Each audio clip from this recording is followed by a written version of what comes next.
সময় আর আপনজন যখন একসাথে আঘাত দেয়, মানুষ তখন বাহির থেকে নয়, ভিতর থেকেই পাথর হয়ে যায়। যেখানে আপনার সবচেয়ে বেশি অবদান থাকবে, সেখানে একদিন আপনার কোনো চিহ্নই থাকবে না। জীবনের গল্পগুলো তো একই থাকে, বদলায় তো শুধু চরিত্রগুলো। হারানোর সময়টাকে খুব মিস করা যায়, কখনো ফিরে পাওয়া যায় না। সবার দেওয়া দুঃখ আমি তোমাকে বলতাম, তোমার দেওয়া দুঃখ আমি কাকে বলবো? ছোট্ট একটা জীবন, কত কিছুই না ঘটে।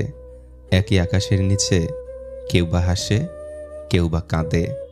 ধৈর্য ধরা শিখলাম, মানিয়ে নেওয়া শিখলাম, নিজেকে সান্ত্বনা দেওয়া শিখলাম। পারি না শুধু মিথ্যে অভিনয় করে মানুষের মন জোগাতে। আসলে কি জানেন, বেশি বিশ্বাস, বেশি আশা ভরসা আর বেশি ভালোবাসা মানুষকে কষ্ট আর দুঃখ ছাড়া আর কিছুই দিতে পারে না।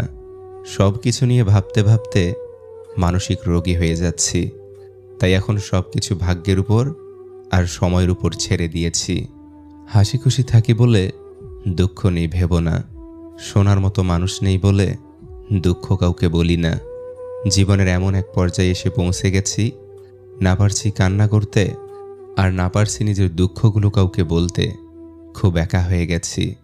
যদি আয়নায় মানুষের মুখ দেখা না গিয়ে তার চরিত্রকে দেখা যেত, তাহলে সব মানুষ তার মুখ সুন্দর না করে তার চরিত্রকে সুন্দর করার প্রতিযোগিতা করত।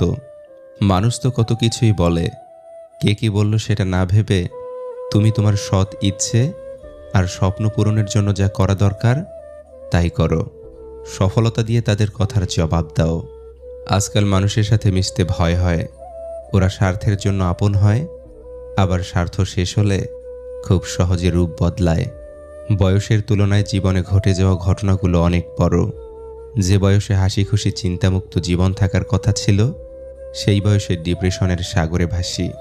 নিজের কষ্টের কথা কাউকে না বুঝিয়ে নীরবে যন্ত্রণা ফলাও ভালো। হাসতে হাসতে যেই মানুষগুলো অন্য মানুষকে অপমান করে, ছোট করে, তাদের থেকে নিজেকে দূরে রাখুন। এমন মানুষ নিয়ে জীবনে চলার চেয়ে একা থাকা হাজার গুণ ভালো। আমাকে কেউ আঘাত করলে উল্টো আঘাত আমি করতে পারি না, কারণ নিজের বিবেকের কাছে দায়বদ্ধ আমি।